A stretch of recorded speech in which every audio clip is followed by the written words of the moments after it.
ದೇವರ ಚಿತ್ತ ನಮ್ಮಲ್ಲಿ ನೆರವೇರಿಸಬೇಕೆಂದು ದೇವರು ಉದ್ದೇಶಪೂರ್ವಕವಾಗಿ ನಿನ್ನಲ್ಲಿ ನನ್ನಲ್ಲಿ ತನ್ನ ಕೆಲಸವನ್ನು ಮಾಡ್ತಾನೆ. ಹಲ್ಲೆಲೂಯಾ. ಸರಿ, ಒಂದು ವಾಕ್ಯ ಓದೋಣ. ಫಿಲಿಪ್ಪಿ 2ನೇ ಅಧ್ಯಾಯದ 12ನೇ ವಾಕ್ಯ 13ನೇ ವಾಕ್ಯವನ್ನ ಧ್ಯಾನಿಸೋಣ. ಹೀಗಿರುವಲ್ಲಿ ನನ್ನ ಪ್ರಿಯರೇ, ಇವತ್ತು ಸಭೆಗೆ ದೇವರು ಹೇಳ್ತಾನೆ, ದೇವರು ನನ್ನ ಪ್ರೀತಿಯ ಜನರೇ, ನಾನು ಪ್ರೀತಿಸುವ ಜನಾಂಗವೇ, ನಾನು ನಿನ್ನನ್ನ ತಾಯಿಯ ಗರ್ಭದಲ್ಲಿ ಕರೆದಂತ ಜನರೇ, ನನ್ನ ಸ್ವರವನ್ನ ಕೇಳಿ ಬಂದವರೇ, ನನ್ನ ಪ್ರೀತಿಯ ಜನರೇ, ನೀವು ನನ್ನ ಮಾತನ್ನ ಯಾವಾಗಲೂ ಕೇಳಿದಂತೀಗಲೂ ಕೇಳಿರಿ. ಯಾರನ್ನ ಬಗ್ಗೆ ಮಾತಾಡ್ತದ ಅಂತ ದೇವ್ರಿಗೆ ಗೊತ್ತಾ? ನಿನ್ನನ್ನ ಗಮನಿಸಿ ಹೇಳ್ತಾನೆ, ನಾನ್ ನಿನ್ನನ್ನ ಪ್ರೀತಿಯಿಂದ ಮಾತಾಡ್ತಾ ಇದ್ದೇನೆ, ನಾನ್ ನಿನ್ನನ್ನೇ ಆರಿಸ್ಕೊಂಡಿದ್ದೇನೆ, ನಿನ್ನನ್ನೇ ನೀನೇ ಬೇಕಂತ ಆರಿಸ್ಕೊಂಡಿದ್ದೇನೆ. ನಿನ್ನ ಅನೇಕ ಪರಿಸ್ಥಿತಿಗಳು ಕೆಟ್ಟಾಗಲು ಅದನ್ನ ಸರಿಪಡಿಸಿ ನಾನು ನಿನ್ನನ್ನ ಮತ್ತೆ ನನ್ನ ಸನ್ನಿಧಿಗೆ ಕರೆದಿದ್ದೆ. ಯಾಕೆ ಗೊತ್ತಾ? ಹಲ್ಲೆಲೂಯಾ. ನೀನು ಅನೇಕ ಸಾರಿ ಮಾತು ಕೇಳದೆ ದಾರಿ ತಪ್ಪಿ ಓಡಿ ಹೋಗ್ಬಿಟ್ಟಿದ್ದಿ, ನಿನ್ ಜೀವನ ಬದಲಿಸಿಕೊಂಡು ಹೋಗಿದಿ. ಆದ್ರೆ ವಾಪಸ್ ನೀನು ನನ್ನ ಮಾತನ್ನ ಕೇಳೋದಕ್ಕೆ ಬಂದ್ರೆ, ತಿರುಗಿ ನಿನ್ನ ಮಾತಿನಂತೆ ನಾನು ಜೀವಿಸ್ತೇನೆ ದೇವರೇ ಅಂತ ಹೇಳಿದ್ರೆ, ದೇವರ ಮುಂದೆ ಏನ್ ಮಾಡ್ಲಿಕ್ಕಿದ್ದಾನೆ ಗೊತ್ತಾ? ನಾನು ನಿಮ್ಮಲ್ಲಿರುವಾಗ ಮಾತ್ರವಲ್ಲದೆ ನಾನು ಇಲ್ಲದೇ ಇರುವಾಗಲೂ. ಹಲ್ಲೆಲೂಯಾ. ಅದರ ಅರ್ಥ ಏನು? ಹಲ್ಲೆಲೂಯಾ ಅಂದ್ರೆ ದೇವರು ಇರ್ತಾನ ಹೋಗ್ತಾನ? ಇದನ್ನ ಯೇಸು ನಮ್ಮೊಂದಿಗಿದ್ದ ರೀತಿಯಲ್ಲಿ ಯೇಸು ನಮ್ ಕಣ್ಣಿಗೆ ಕಾಣಲ್ಲ, ಆದ್ರೂ ನಮ್ಮ ಜೊತೆ ಇದ್ದು ತನ್ನ ಕೆಲಸವನ್ನು ಮಾಡ್ತಾನೆ. ಹಲ್ಲೆಲೂಯಾ. ಹೇಗೆ ಕೆಲಸ ಮಾಡ್ತಾನೆ? ಬಹು ಹೆಚ್ಚಾಗಿ ಮನೋಭೀತಿ ಅಂದ್ರೆ ಮನಸ್ಸಿನ ಭಯದಿಂದ ನಡಗುವವರಾಗಿರಿ, ನಿಮ್ಮ ರಕ್ಷಣೆಯನ್ನ ಕಾಪಾಡಿಕೊಳ್ಳ್ರಿ. ಹಲ್ಲೆಲೂಯಾ. ದೇವರು ಇವತ್ತು ಹೇಳ್ತಿರುವಂತ ವಿಷಯ ಗೊತ್ತಾ? ನಾನು ನಿನ್ನನ್ನು ಯಾಕೆ ಪ್ರೀತಿ ಮಾಡ್ತಾ ಇದ್ದೇನೆ ಅಂತಂದ್ರೆ, ನೀನು ನನ್ನನ್ನು ಬೇಡ ಅಂತ ಓಡ್ ಹೋದಿಯಲ್ಲ, ಆದ್ರೆ ನಾನು ನಿನ್ನನ್ನ ಮತ್ತೆ ಯಾಕೆ ನನ್ನ ಸನ್ನಿಧಿ ಕರ್ಕೊಂಡಿದ್ದೀನಿ ಅಂತಂದ್ರೆ, ನಿನ್ನ ರಕ್ಷಣೆಯನ್ನ ಕಾಪಾಡಿಕೊಳ್ಬೇಕು. ಆ ರಕ್ಷಣೆ ನೀನು ಒಂದೇ ಕಾಪಾಡಿಕೊಂಡ್ರೆ, ಮನೋಭೀತಿಯಿಂದ, ದೇವರ ಭಯದಿಂದ, ದೇವರ ಒಂದು ಸಮ್ಮುಖದಲ್ಲಿ ನಿನ್ನನ್ನ ನೀನು ತೊಡಗಿಸಿಕೊಂಡು ನಿನ್ನ ರಕ್ಷಣೆಯನ್ನ ಕಾಪಾಡಿಕೊಳ್ಳೋದಾದ್ರೆ, ಹಲ್ಲೆಲೂಯಾ, ದೇವರ ವಾಕ್ಯ ಹೇಳ್ತದೆ. ಯಾಕೆಂದ್ರೆ ದೇವರೇ ತನ್ನ ಸೂಚಿತ್ತವನ್ನ ನೆರವೇರಿಸಬೇಕೆಂದು ನಿಮ್ಮಲ್ಲಿ ಉದ್ದೇಶವನ್ನು, ಪ್ರಯತ್ನವನ್ನು ಉಂಟು ಮಾಡುತ್ತಾ ಇದ್ದಾನೆ. Hallelujah, hallelujah. ದೇವರ ಪ್ರಯಾಸ ಇದೆ. ನೀನೊಬ್ಬನೇ ದುಡಿತಾ ಇಲ್ಲ, ನೀನೊಬ್ಬನೇ ಕಷ್ಟ ಪಡ್ತಾ ಇಲ್ಲ. ನೀನು ಹೇಗೆ ನಿನ್ನ ಮಕ್ಕಳಿಗೋಸ್ಕರ, ನಿನ್ನ ಗಂಡ ಹೆಂಡತಿಗೋಸ್ಕರ, ನಿನ್ನ ಪರಿವಾರಕ್ಕೋಸ್ಕರ ದುಡಿತಾ ಇದೆಯೋ, ಇವತ್ತು ದೇವರು ಹೇಳ್ತಾ ಇದ್ದ, ನೀವೆಲ್ಲರೂ ನನ್ನ ಪರಿವಾರ, ನಿನಗಾಗಿ ನಾನು ದುಡಿತಾ ಇದ್ದೆ, ನಿಮಗೋಸ್ಕರ ಈಗಲೂ ನಾನು ಕೆಲಸ ಮಾಡ್ತಾ ಇದ್ದೇನೆ, ನಿಮ್ಮನ್ನ ರಕ್ಷಿಸೋದಕ್ಕಾಗಿ ಈಗಲೂ ನಾನು ಕಾರ್ಯ ಮಾಡ್ತಾ ಇದ್ದೇನೆ, ನಿಮ್ಮನ್ನ ಎತ್ತಿ ನಿಲ್ಲಿಸೋದಕ್ಕಾಗಿ ಪ್ರತಿನಿತ್ಯನೂ ನಾನು ಕಾರ್ಯ ಮಾಡ್ತಾ ಇದ್ದೇನೆ. ಹಲ್ಲೆಲೂಯಾ. ಈಗಲೂ ಕೂಡ ದೇವರ ಶಬ್ದ ನಿನ್ನ ಕಿವಿಗೆ ಸರಿಯಾಗಿ ಹೋಗ್ಲಿಲ್ಲ ಅಂತಂದ್ರೆ, ಒಂದು ದಿನ ಆ ಬಾಗಿಲು ಕ್ಲೋಸ್ ಆದಾಗ ಎದೆ ಬಡ್ಕೊಂಡತ್ರೆ, ದೇವ್ರೇ ನಾನು ನಿನ್ನ ಮಾತು ಕೇಳ್ತೀನಿ ಸ್ವಾಮಿ, ದೇವರೇ ನೀನು ಹೇಳಿದಂಗೆ ಕೇಳ್ತೀನಿ ಸ್ವಾಮಿ ಅಂತಂದ್ರು ದೇವರು ಅವತ್ತು ನಿನ್ನನ್ನು ಕನಿಕರಿಸೋದಿಲ್ಲ. ಈಗ ಹೇಳ್ತಾನೆ, ಅವಕಾಶ ಕೊಟ್ಟು ಹೇಳ್ತಿದ್ದಾನೆ, ನಾನು ನಿನ್ನನ್ನು ಆಶೀರ್ವದಿಸಬೇಕು, ನಾನು ನನ್ನ ಉದ್ದೇಶವನ್ನ ನಿನ್ನಲ್ಲಿ ನೆರವೇರಿಸಬೇಕು, ನಾನು ನನ್ನ ಚಿತ್ತವನ್ನ ನಿನ್ನ ಮುಖಾಂತರ ನೆರವೇರಿಸಿಕೊಳ್ಬೇಕು. ನೀನು ಎಲ್ಲಿ ಬಲಹೀನನಾಗಿ ಕಾಣ್ತಾ ಇದೆಯೋ ಅಲ್ಲೇ ನಾನು ನಿನ್ನನ್ನು ಬಲಪಡಿಸಬೇಕು, ಎಲ್ಲಿ ನೀನು ಸೋತು ಕೂತಿದೆಯೋ ಅಲ್ಲೇ ನಿನಗೆ ಜಯದ ಜೀವಿತವನ್ನು ಕೊಡಬೇಕು, ಎಲ್ಲಿ ನಿನ್ನ ಕಣ್ಣೀರಿಟ್ಟಿದೆಯೋ ಅಲ್ಲೇ ನಿನಗೆ ಸಂತೋಷದ ಪರಿಮಳ ಬರುವಂತೆ ನಾನು ನಿನಗಾಗಿ ಇವತ್ತು ಪ್ರಯತ್ನ ಮಾಡ್ತಾ ಇದ್ದೇನೆ. ನೀ ನನ್ನನ್ನು ಬಿಟ್ಟು ಹೋಗಿರಬಹುದು, ನೀ ನನ್ನಿಂದ ದೂರ ಆಗ್ತಿರಬಹುದು, ನಿನ್ನ ಪ್ರಾರ್ಥನೆ ಜೀವಿತ ಕಳ್ಕೊಂಡಿರಬಹುದು, ವಾಕ್ಯಗಳನ್ನ ಧ್ಯಾನ ಮಾಡದೇ ಇರಬಹುದು. ಇವತ್ತು ದೇವರ ಮೇಲೆ ಮನಸ್ಸಿಲ್ಲದಂತೆ ನಿನ್ನ ಜೀವನ ಆಗಿರಬಹುದು, ಆದ್ರೆ ನಿನ್ನನ್ನು ದೇವರ ಮರೀಲಿಲ್ಲ. ನೀನು ಮರ್ತಿರಬಹುದು, ದೇವರು ನಿನ್ನನ್ನು ಮರೀಲಿಲ್ಲ. ಆತನು ಹೇಳ್ತಿದ್ದಾರೆ, ನಿನ್ನ ಮುಖಾಂತರನೇ ನನ್ನ ಉದ್ದೇಶ ಈಡೇರಿಸಿಕೊಳ್ಬೇಕಂತ ಹೇಳಿ ಈಗಲೂ ನಿನಗೋಸ್ಕರ ಕೆಲಸ ಮಾಡ್ತಾ ಇದ್ದೇನೆ. ಈಗಲೂ ನಿನಗಾಗಿ ಪ್ರಯಾಸ ಪಡ್ತಾ ಇದ್ದೇನೆ. ಈಗಲೂ ನಿನಗಾಗಿ ದುಡಿತಾ ಇದ್ದೇನೆ. ನನ್ನ ದೇವರು, ನೀನು ಪ್ರಾರ್ಥನೆ ಮಾಡ್ತೀಯೋ ಇಲ್ವೋ ಗೊತ್ತಿಲ್ಲ, ನನ್ನ ದೇವರು ದೇವರ ಬಲಪಾಶದಲ್ಲಿ ಇಟ್ಟುಕೊಂಡು ಈಗಲೂ ನನಗೋಸ್ಕರ ಪ್ರಾರ್ಥನೆ ಮಾಡುವಂತವರು ನನ್ನ ದೇವರಾಗಿದ್ದಾನೆ. ಹಲ್ಲೆಲೂಯಾ. ಯಾಕೆ ಪ್ರಾರ್ಥನೆ ಮಾಡ್ತಾ ಇದ್ದಾನೆ ಗೊತ್ತಾ? ಯಾಕೆ ಪ್ರಾರ್ಥನೆ ಮಾಡ್ತಾ ಇದ್ದಾನೆ ಗೊತ್ತಾ? ನೀನು ಸಾಯಬಾರ್ದು, ನೀನ್ ನರಕಕ್ಕೆ ಹೋಗಬಾರ್ದು, ನಿನ್ನ ಆತ್ಮ ನಷ್ಟ ಆಗ್ಬಾರ್ದು. ಹಲ್ಲೆಲೂಯಾ.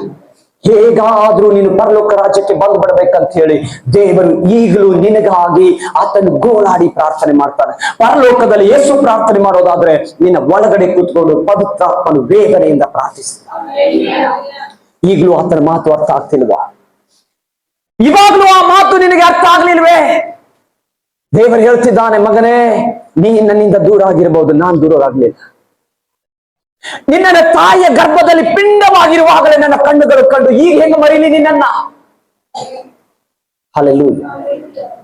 ಇನ್ನು ಸಣ್ಣದೊಂದು ಸಣ್ಣ ಗುಳ್ಳೆ ಹಾಗೆ ಇದ್ದಾಗಲೇ ನಾನು ನಿನ್ನ ನೋಡಿನಿ, ಆದ್ರೆ ಈಗ ಬೆಳೆದು ನಿಂತು ನನ್ನಿಂದ ದೂರ ಆಗ್ತೀಯ. ಹೇಗೆ ನಾನು ನಿನ್ನನ್ನು ಮರೀಲಿ? ಹೇಗೆ ನಾನು ನಿನ್ನನ್ನು ಮರೀಲಿ? ದೇವರ ಪ್ರೀತಿಯಿಂದ ದೂರ ಆಗ್ಬೇಡ ಮಗನ. ಕೆಲವೊಬ್ರು ಪ್ರಾರ್ಥನೆಗೆ ಭಾನುವಾರ ಬೇಕಂತಲೇ ಭಾನುವಾರ ತಪ್ಪಿಸ್ಕೊಂಡು ಓಡ್ ಹೋಗ್ತೀರಿ. ನೀನು ಹೋದಾಗ ದೇವರೆಷ್ಟು ದುಃಖ ಪಡ್ತಾನಂತ ನಿನಗೆ ಗೊತ್ತಿಲ್ಲ. ನೀನು ಸಭೆಯಲ್ಲಿ ಕಾಣದೇ ಇದ್ದಾಗ ಪವಿತ್ರ ಆತ್ಮನು ನಿನಗೋಸ್ಕರ ಎಷ್ಟು ವೇದನೆ ಪಡ್ತಾನಂತ ಗೊತ್ತಿಲ್ಲ. ಹಲ್ಲೆಲೂಯಾ.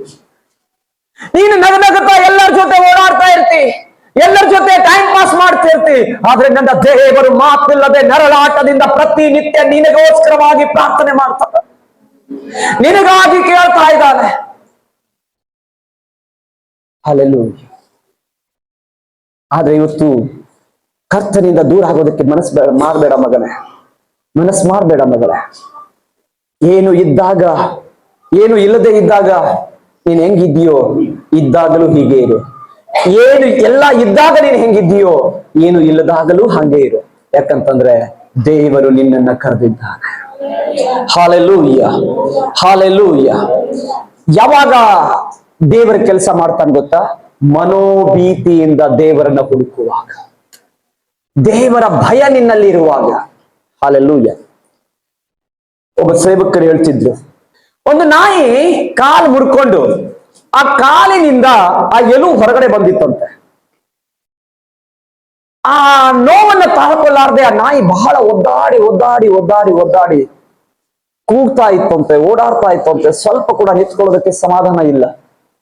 ಅವಾಗ ಈ ವ್ಯಕ್ತಿ ಆ ನಾಯಿಯನ್ನ ಹಿಡಿದು ಬಾಯಿ ಕಟ್ಟಿ ಆ ಕಾಲಿಗೆ ಟ್ರೀಟ್ಮೆಂಟ್ ಮಾಡಿದ್ರಂತೆ. ಮತ್ತೆ ಜೋಡಿಸಿ ಒಂದು ಪಟ್ಟಿಯನ್ನ ಕಟ್ಟಿ ರೆಡಿ ಮಾಡಿ ಬಿಟ್ಬಿಟ್ರಂತೆ.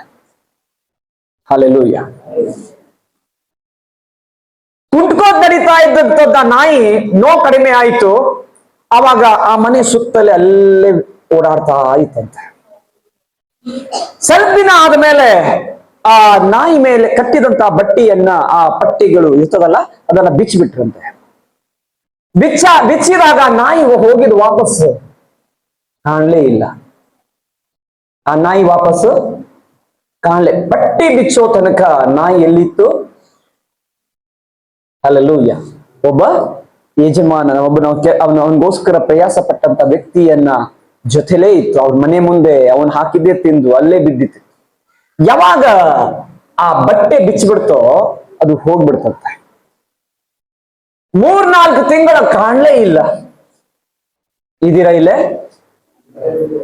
3-4 ತಿಂಗಳ ಕಾಣ್ಲೇ ಇಲ್ಲ. 3-4 ತಿಂಗಳ ಆದ್ಮೇಲೆ ಆ ನಾಯಿ ಇನ್ನೊಂದು ಕುಂಟ ನಾಯಿಯನ್ನು ಕರ್ಕೊಂಡು ಬಂತಂತೆ. ಹಲ್ಲೆಲೂಯಾ. ಕೇಳ್ತಾ ಇದ್ದೀರಾ? ಇನ್ನೊಂದು ಕುಂಟ ನಾಯಿಯನ್ನ ಕರ್ಕೊಂಡು ಬಂತು. ಯಾಕೆ? ಇಲ್ಲಿ ಟ್ರೀಟ್ಮೆಂಟ್ ಆಗತ್ತೆ. ನನ್ನ ಕಾಲನ್ನ ಸರಿ ಮಾಡಿದವನು ಇವನು ಕಾಲ್ ಕೂಡ ಸರಿ ಮಾಡ್ತದಂತ ಕರ್ಕೊಂಡು ಬಂತಂತೆ. ಹಲ್ಲೆಲೂಯಾ. ಇವತ್ತು ಒಂದು ವಿಷಯ ಹೇಳ, ದೇವರು ನಿನ್ನ ಕಾಲ್ ಕಟ್ಟಿ ನಿನಗೆ ನೀನು ಇದ್ದಂತ ಪಾಪದಿಂದ ಹೊರಗಡೆ ತಂದು ನಿನ್ನನ್ನು ಶುದ್ಧಿ ಮಾಡಿ ರಕ್ಷಣೆ ಕೊಟ್ಟು ಚೆನ್ನಾಗಿ ನಿಲ್ಲುವಂತೆ ಮಾಡಿದ. ಹಲ್ಲೆಲೂಯಾ. ಆದ್ರೆ ಲೋಕದಲ್ಲಿ ನೀನು ಹೋಗ್ತಾ ಇದ್ದಿ, ನಾಯಿ ಹೆಂಗ್ ಹೋಯ್ತಲ್ಲ ಹಂಗ ನೀನು ಹೊಂಟಿ. ಆದ್ರೆ ಆ ನಾಯಿಗಿದ್ದ ನಿಯತ್ತು ಇವತ್ತು ನಮಗಿಲ್ಲಲ್ಲ. ನಾಯಿ ಆ ಮನುಷ್ಯನ ಕಡೆಗೆ ಇನ್ನೊಂದು ಕುಂಟು ನಾಯಿಯನ್ನು ಕರ್ಕೊಂಡು ಬರ್ತಾ ಇದೆ. ಆದ್ರೆ ನೀನು ನಾನು ಸ್ವಸ್ಥತೆ ಹೊಂದಿದೀವಿ. ಅನೇಕರು ಹೊರಗಡೆ ಇವತ್ತು ಅನೇಕ ಪಾಪದಲ್ಲಿದ್ದಾರೆ, ನಷ್ಟದಲ್ಲಿದ್ದಾರೆ, ಹೊಡೆತ ತಿಂತಾ ಇದ್ದಾರೆ, ನೋವು ಪಡ್ತಾ ಇದ್ದಾರೆ, ಕಣ್ಣೀರು ಸುರಿಸ್ತಾ ಇದ್ದಾರೆ, ಅನೇಕ ಚಟದಲ್ಲಿ ಮುಳುಗಿದ್ದಾರೆ. ಒಂದು ದಿನ ಆದ್ರೂ ಅವರನ್ನ ಕರ್ಕೊಂಡು ಬಂದು ಟ್ರೀಟ್ಮೆಂಟ್ ಮಾಡಿದ್ದೀಯ? ಹಲ್ಲೆಲೂಯಾ. ದೇವರು ಕೆಲಸ ನಿನ್ನಿಂದ ಪ್ರಾರಂಭ ಮಾಡ್ಬೇಕಂತ ಹೇಳಿ ನಿನ್ನಗೋಸ್ಕರವಾಗಿ ಈಗಲೂ ದೇವರು ಕೆಲಸ ಮಾಡ್ತಿದ್ದಾನೆ. ನಿನ್ನಿಂದಲೇ ಏನೋ ಒಂದು ಮಾಡ್ಬೇಕಂತ ದೇವರು ಈಗಲೂ ನಿನ್ನಿಂದ ಕೆಲಸ ಮಾಡ್ತಿದ್ದಾನೆ. ಹಲ್ಲೆಲೂಯಾ. ನಿನಗರ್ಥ ಆಗಿಲ್ಲ, ಇಲ್ಲ ನನ್ನ ಶಕ್ತಿ ನನ್ನ ಬಲ ಅಂತ ಹೇಳಿದೆ. ಹಲೋ, ನಿನ್ ಶಕ್ತಿ ಅನ್ನೋ ಪಕ್ಕ ಕೇಳು. ನೀನು ಬದುಕಿದ್ದೇ ದೇವರ ಕೃಪೆ. ಹಲ್ಲೆಲೂಯಾ. ನೀನು ಮಾಡಿದ ಒಂದೊಂದು ಪಾಪ ದೇವರ ಮುಂದೆ ಕಣ್ಣಿನ ಆ ಬೆಂಕಿಯ ಜ್ವಾಲೆಯ ಹಾಗೆ ಆತನ ಕಣ್ಣುಗಳು ಉಳಿದವು. ಆದರೂ ನಿನ್ನ ಮೇಲೆ ಪ್ರೀತಿ ಇರೋದ್ರಿಂದ ಅದನ್ನ ತಣ್ಣಗೆ ಮಾಡ್ಕೊಂಡು ಕೂತಂದೆ. ನಾವು ಮಾಡ್ತಿರುವಂತ ಒಂದೊಂದು ಕೆಲಸಕ್ಕೆ ದೇವರು ನಮ್ಮನ್ನ ಸಾಯಿಸೇ ಬಿಡಬೇಕು. ಆದ್ರೆ ಸಾಯಿಸ್ಲಿಲ್ಲ, ಆತ ಮತ್ತೆ ತಣ್ಣಗಾಗ್ತಿರೋದು ಯಾಕೆ ಗೊತ್ತಾ? ನಿನ್ನಿಂದ ಏನೋ ದೇವರು ಮಾಡ್ಲಿಕ್ಕಿದ, ನಿನ್ನನ್ನು ಉಪಯೋಗಿಸ್ಬೇಕಂತ ಆಸೆ ಪಡ್ತಾ ಇದ್ದಾನೆ. ಈಗಲೂ ನಿನ್ನನ್ನು ಹುಡುಕ್ತಾ ಇದ್ದಾನೆ. ದೂರ ಆಗ್ಬೇಡ ಮಗನೇ, ಅಷ್ಟು ದೂರ ಆಗ್ಬೇಡ ಮಗಳೇ. ನಾಳೆ ನಿನ್ನವರು ಕೂಡ ಕೈ ಬಿಟ್ಟಾಗ ಕೊನೆಯಲ್ಲಿ ಒಬ್ಬನೇ ಅನಾಥನ ರೀತಿಯಲ್ಲಿ ಗೋಳಾಡೋದಕ್ಕಿಂತ ನೀನು ಕಣ್ಣೀರಿಟ್ಟಾಗಲೂ ಓಡಿ ಬಂದು ನಾನಿದ್ದೇನೆ ಅಂತ ಹೇಳುವವನ ಕೈಯನ್ನು ಗಟ್ಟಿಯಾಗಿಡ್ಕೋ. ಕೆಲವೊಬ್ರು ನಾವೇ ಬುದ್ಧಿವಂತರಂತ ಅನ್ಕೊಂಡ್ ಬಿಡ್ತೀವಿ. ಹಲ್ಲೆಲೂಯಾ. ಅಲ್ಲರಿ, ನಿನ್ನ ಯೋಚನೆ ಏನು ನಡೆಯಲ್ಲ. ನೀನ್ ಅನ್ಕೋತಿ ನಾನು ಎಲ್ಲಾ ಮಾಡಕ್ ಬರ್ತದೆ, ನನಗೆ ಎಲ್ಲಾ ಆಗತ್ತೆ. ನಿನಗೇನು ಆಗಲ್ಲ, ನಿನ್ನಿಂದ ಏನು ಆಗಲ್ಲ. ನಿಜ ಹೇಳ್ತೇನೆ, ಏನು ಆಗೋದೂ ಇಲ್ಲ.